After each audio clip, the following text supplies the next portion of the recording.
Jesus disse: Descia um homem de Jerusalém para Jericó e caiu nas mãos dos salteadores, os quais o despojaram e, espancando-o, se retiraram, deixando-o meio morto. E ocasionalmente descia pelo mesmo caminho certo sacerdote, e vendo-o, passou de largo. E de igual modo também um levita, chegando àquele lugar e vendo-o, passou de largo. Mas um samaritano que ia de viagem chegou ao pé dele e, vendo-o, moveu-se de íntima compaixão e, aproximando-se, atou-lhe as feridas, aplicando-lhes azeite e vinho, e pondo-o sobre a sua cavalgadura, levou-o para uma estalagem e cuidou dele. E partindo ao outro dia, tirou 2 dinheiros e deu-os ao hospedeiro e disse-lhe: Cuida dele, e tudo o que demais gastares, eu te pagarei quando voltar.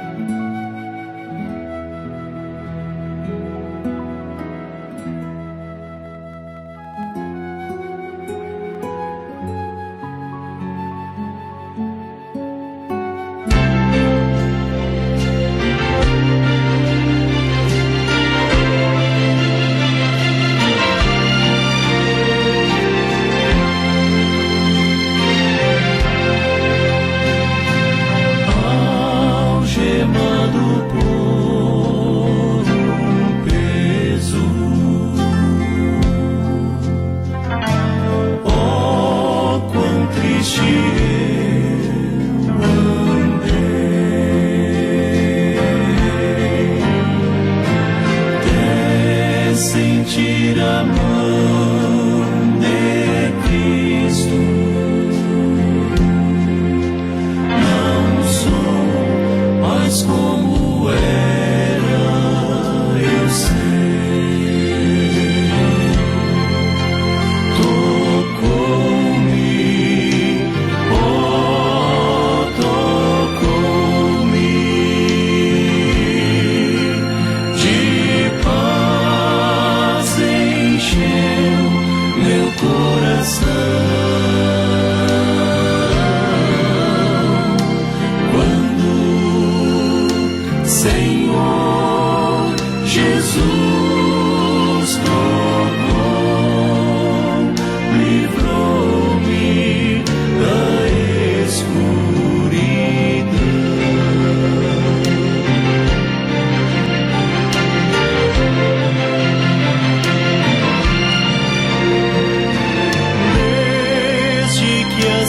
Aceitei a Cristo e senti seu terno amor.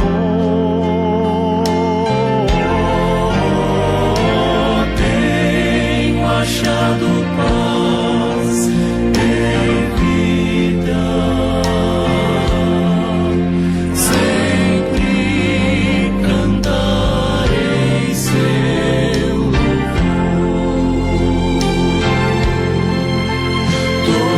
Tocou-me, oh,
Posso até viver sem pai, sem mãe, filhos, esposa.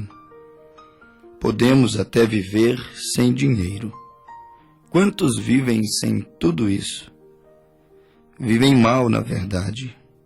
Porém, uma coisa é certa, não posso viver sem Jesus.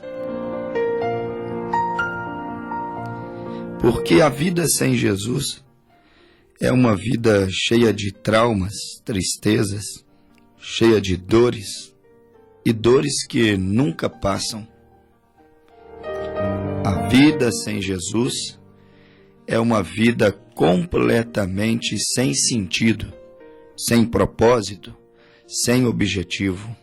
Viver sem Jesus no mundo de então, viver sem Jesus na hora que nós estamos vivendo, viver sem Jesus em meio a uma grande crise moral, espiritual, em meio a uma grande degradação de valores, é viver uma vida de muitas frustrações.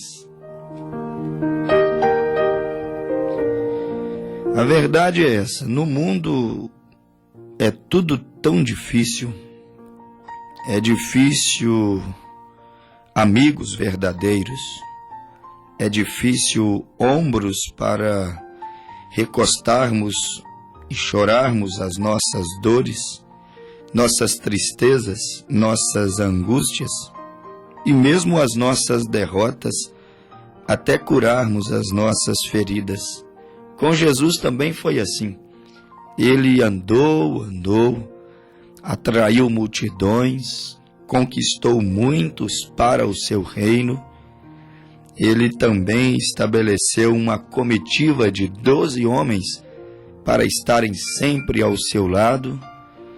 Mas é fato, uma das grandes dores que Jesus sentiu foi a ausência de amigos, mesmo estando sempre rodeado por 12 homens.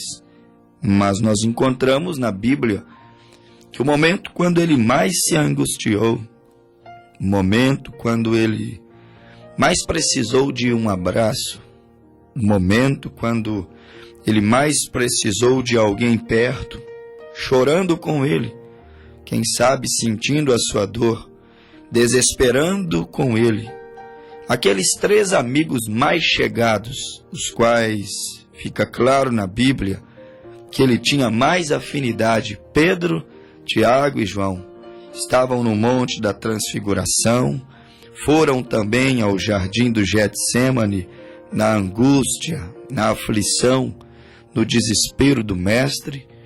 Mas você percebe que na maior angústia de Jesus, os seus amigos dormiram. Os seus amigos não suportaram ir além com ele, e ele sentiu aquela grande dor, não somente a dor do pecado que agora estava caindo sobre os seus ombros, mas a dor de ver os seus amigos indiferentes ao sofrimento, indiferente à responsabilidade que o seu mestre estava agora vivendo. E no mundo de então, não é diferente. O mundo que nós estamos vivendo é difícil amigos verdadeiros. E o senhor, a senhora que me ouve, já deve ter vivido muitas vezes esta experiência. É difícil ombros para nós apoiarmos, ombros para recostarmos, chorarmos as nossas dores, nossas tristezas, angústias e, como eu disse, mesmo as nossas derrotas. Porque a realidade é esta, a vida não é composta só de vitórias. Não existe este vitorioso que um dia não perdeu. Não existe este homem invicto. Não existe esta igreja invicta. Não existe este grande vitorioso que nunca empatou ou que nunca foi derrotado.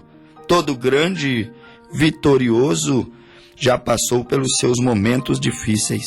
Mas como é bom encontrar amigos. Como é bom encontrar ombros para recostarmos, até nos recompormos, curarmos as nossas feridas. É difícil alguém para nos carregar, mas a Bíblia nos diz no livro de São Lucas, capítulo 10, que sempre surge um samaritano. Foi o que nós encontramos aqui. Quando somos feridos, é difícil encontrar alguém para carregar o fardo. É difícil encontrar alguém para ajudar a curar a ferida. Quando somos feridos, é difícil encontrar os amigos que trazem o bálsamo, que trazem, como lemos em São Lucas, capítulo 10, verso 34. É difícil encontrar aquele que vai aplicar o azeite e aplicar o vinho, ou seja, que vai lavar e que vai curar aquelas feridas e que ainda vai te colocar em uma estalagem para que você receba cuidados especiais até a sua plena recuperação. O mundo está morrendo por falta de amor. Quando os homens são feridos, é difícil encontrar os bons ou o bom. Pelo menos, se não dá para encontrar os bons, pelo menos encontrar o bom samaritano. Quando vencemos também, quando nos alegramos também, nem sempre aqueles que estão também ao seu redor está preparado para sorrir com você, celebrar a sua vitória. E aí muitos não sabem alegrar com os que se alegram, como nos diz a Bíblia. Também não sabem plantear, chorar, desesperar com os que planteiam, com os que se desesperam. Então, temos um mundo doente. Vivemos em uma era doente. Temos jovens doentes, velhos doentes, crianças doentes. Desde berço vão crescendo doentes, porque a Bíblia diz: ensina a criança como ela deve agir, o caminho que ela deve andar, como ela deve se proceder, como se comportar diante das adversidades da vida. Porém, quando os pais são doentes, é lógico, é óbvio que aqueles filhos também crescem doentes. Muitas vezes doentes emocionais, muitas vezes doentes espirituais, recebendo a herança dos seus pais, recebendo a herança daquele homem irresponsável, recebendo a herança daquela mulher tão irresponsável. E aí você tem um mundo doente, famílias completamente doentes.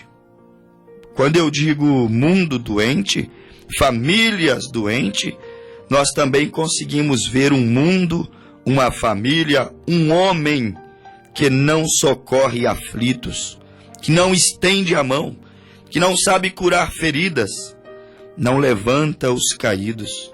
Porém, uma coisa deve ser: na igreja de Jesus Cristo não é assim. A igreja de Cristo, ela tem a vida de Cristo. Ela ama, ela ajuda os caídos, ela carrega no colo os feridos pelo caminho. A igreja de Cristo, ela tem que ser aquele bom samaritano que estende as mãos, aquele bom samaritano que socorre e que leva sempre consigo o azeite e o vinho para curar as feridas. Ora, meu amigo, se os homens tivessem noção do que significa a verdadeira igreja, se tivessem noção da função da verdadeira igreja, se soubessem olhar o bom trabalho que a igreja faz, até mesmo para a sociedade, até mesmo para as famílias, até mesmo para as autoridades, a própria igreja não seria tão perseguida, tão caluniada muitas vezes como ela é caluniada. Quantas e quantas vezes os alcoólicos anônimos não resolvem o problema e a igreja entra carregando Cristo e o introduzindo naquela causa. Quantas vezes as penitenciárias, os presídios, as leis que punem os criminosos não conseguem resolver o problema e ele sai mais violento, ele sai mais criminoso do que quando entrou pela primeira vez, mais revoltado do que quando ele entrou ali pela primeira vez. Quantas vezes eles não resolvem o problema e a igreja está cheio destes que se encontrou um dia com Cristo dentro daquela igreja. A igreja proporciona grandes acontecimentos e muitas vezes isto não é percebido. Muitas vezes ela é perseguida pela sua conduta, é perseguida pela sua palavra, pela sua maneira de pregar.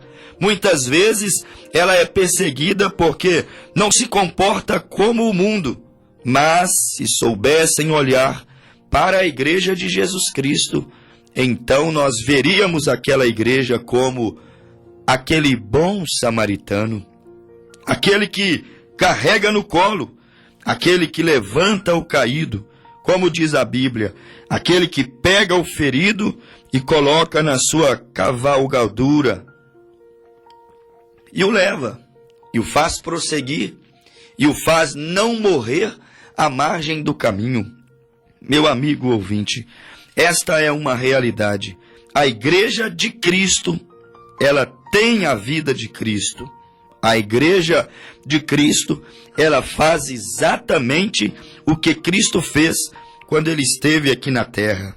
Ela ama, ela ajuda os caídos, ela carrega no seu colo os feridos, ela leva consigo o azeite, ela leva consigo o vinho. Você sabe disso.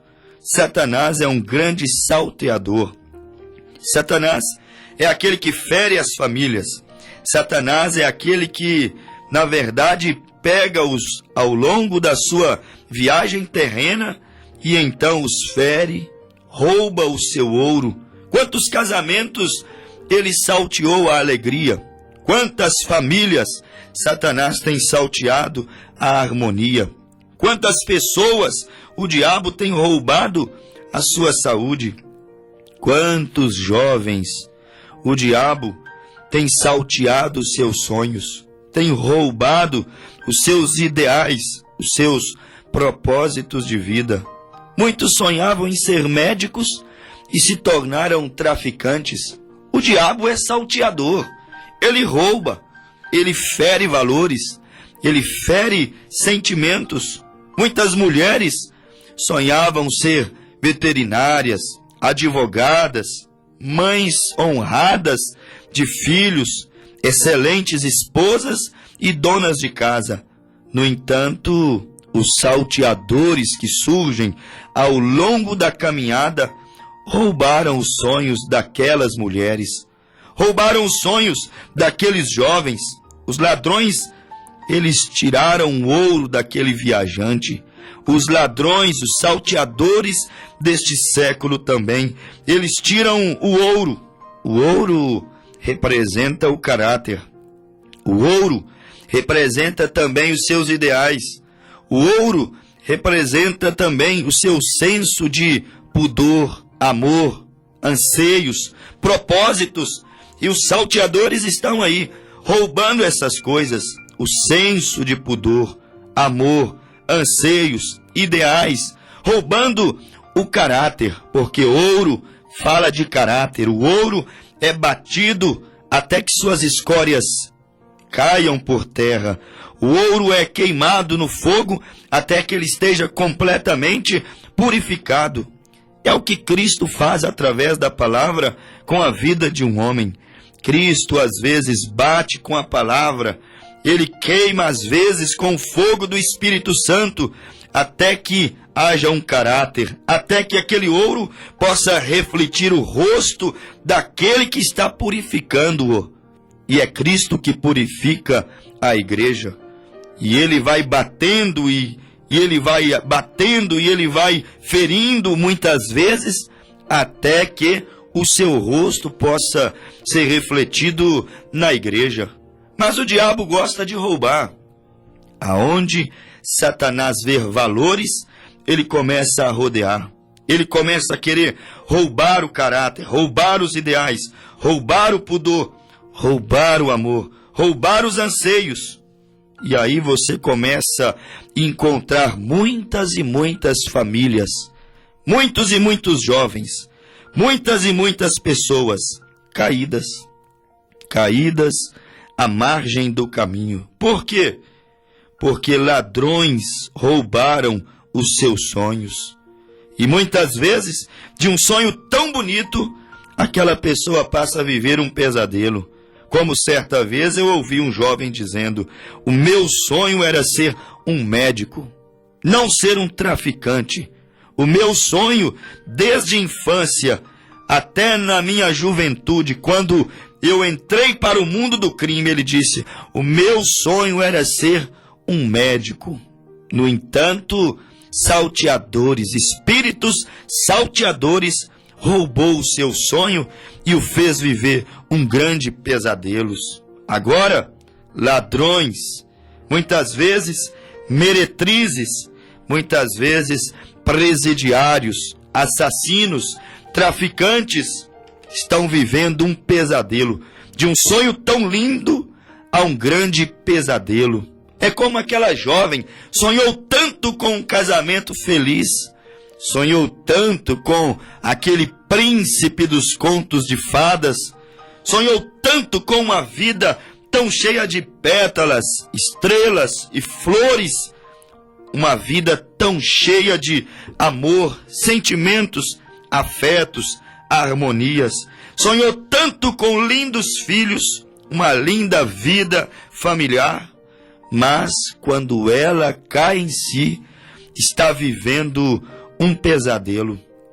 De um sonho para um pesadelo. Foi roubada à margem do caminho.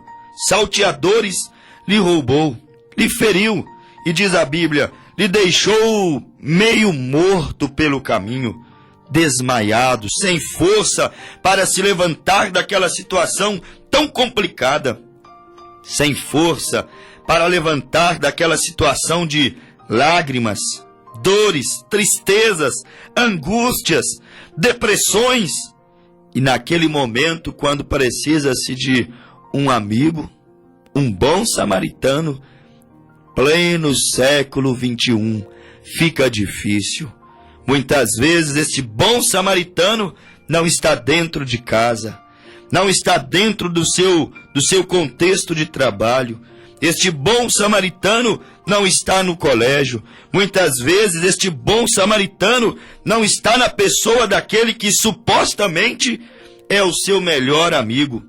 E aí você então se encontra à margem do caminho, às vezes já suspirando os seus últimos momentos de vida. E aí, meu amigo ouvinte, você tem que apelar para Jesus. Porque Jesus, ele sim, é um bom samaritano. Ele sim não finge te ver. Não finge que não te viu.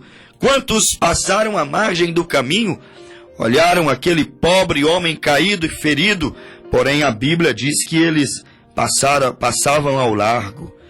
Lucas capítulo 10, verso 31. A Bíblia diz que ocasionalmente descia pelo caminho certo sacerdote, e vendo-o, passou de largo. A Bíblia diz, de igual modo também um levita, chegando àquele lugar, vendo-o, passou de largo. Passou de largo fingiu que não viu.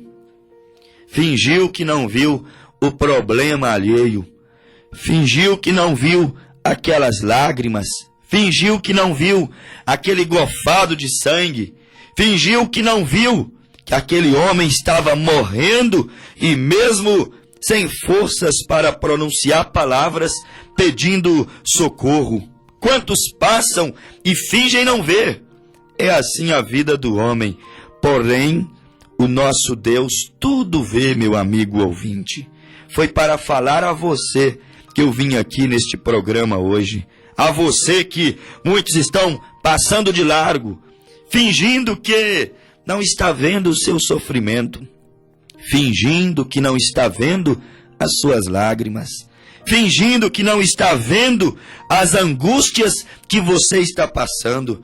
Quantos estão passando de largo, fingindo que não está vendo a sua necessidade?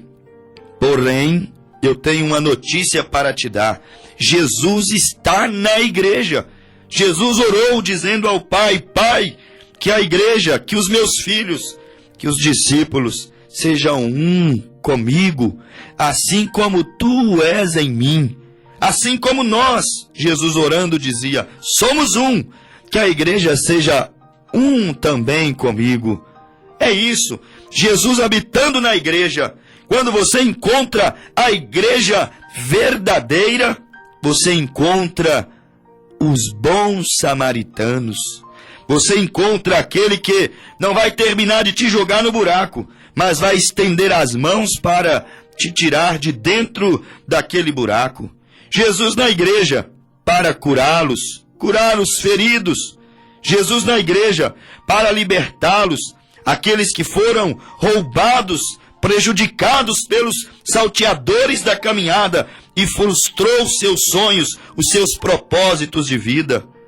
Meu amigo ouvinte, Jesus na igreja para ajudá-los a superar mesmo os traumas adquiridos desde a infância. É para isso que Deus levantou a sua igreja, para atuar, para agir, tal como o bom samaritano, para levar as boas novas, para levar a misericórdia de Deus. Neste mundo tão difícil de verdadeiros amigos, Cristo vem, batiza a sua igreja com o Espírito Santo, vem morar dentro dela e faz dela então um bom samaritano, faz dela então aquele que leva em seu coração o vinho e o azeite para aplicar nas feridas, para curar os corações. É para isso que este programa vem ao ar, para agir como um bom samaritano, para falar a essa mulher repudiada que tem o seu coração tão cheio de marcas, para falar a este jovem que estava tão cheio de sonhos e hoje vive um grande pesadelo em sua vida, para falar a essa família que sonhava, que pintava lindos quadros, que traçava grandes projetos para a sua vida, e hoje você diz assim: não é nada disso que eu pensei, não era isso que eu esperava, não era isso também que aquele viajante esperava. Ele esperava chegar em Samaria, ele esperava chegar em Jericó e fazer grandes negócios. Porém, meu amigo ouvinte, nós percebemos que não aconteceu o que ele esperava. Ele foi bem, cheio de sonhos, cheio de projetos, cheio de planos, porém, ele voltou mal. Ele foi com ouro, caráter, e ali ao meio do caminho, ele foi completamente roubado, completamente ferido. Meu amigo ouvinte, quantos e quantos sonhos, quantos e quantos projetos ficaram à margem do caminho. Espíritos salteadores te roubaram, te furtaram. Mas eis aqui a mensagem do bom samaritano, eis aqui a mensagem de restauração, eis aqui a mensagem que traz o azeite e o vinho, como nos diz a Bíblia em Apocalipse, capítulo 6, verso 5. Não danifiques o azeite e nem o vinho, porque a minha igreja será um bom samaritano, levará aquilo que cura as feridas, consola os corações, liberta as famílias, salva os jovens, reconcilia os casamentos e faz raiar uma nova perspectiva de vida, mesmo em um século tão pervertido como este, mesmo em uma era tão pobre de valores como esta, mesmo em um mundo onde falta amigos, falta ombros para recostarmos, mesmo em um mundo onde as dores não passam, as desilusões e tristezas são constantes, no mundo onde angústias fazem parte da vida diária das pessoas, surge então uma mensagem trazendo o bom Consolador, trazendo o Espírito Santo para atuar em cada compartimento da sua vida, atuar em sua infância, atuar em sua adolescência, atuar em sua juventude, atuar em sua maioridade, atuar em sua velhice, atuar em seu sucesso, atuar no leito aonde você está ouvindo este programa, atuar em todos os lugares de sua vida. Não queres você abrir os olhos e olhar o bom samaritano?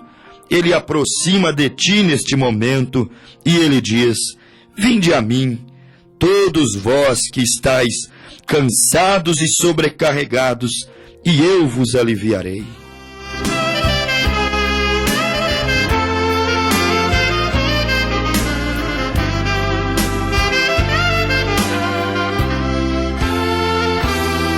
A Igreja de Jesus não é um título, não é um rótulo ou coisa assim.